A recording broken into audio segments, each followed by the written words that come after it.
we'll guide you through how to make a portfolio website on Netlify. If you find this helpful, consider subscribing and liking the video. First, go to the Netlify website and create an account if you don't have one already. Once logged in, you'll be directed to the Netlify dashboard. Here, you'll see an option labeled New Site from Git. Click on that option to get started.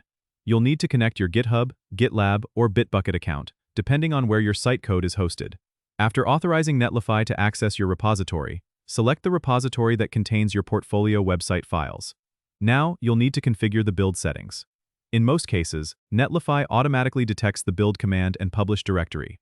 However, if it doesn't, you'll need to specify them. Typically, the build command could be something like npm run build, and the publish directory would be dist or build, depending on your setup. Once your build settings are configured, click on the Deploy Site button. Netlify will start building your site. You'll see a progress indicator showing the deployment status. Once the deployment is complete, you'll get a unique URL where your site is live. You can customize this URL by clicking on Site Settings, then Domain Management, and entering your desired site name.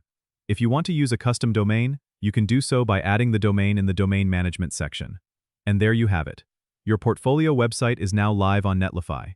Don't forget to explore the various settings and features Netlify offers, like form handling and analytics, to enhance your site further. Don't forget to subscribe and comment if this helped you out.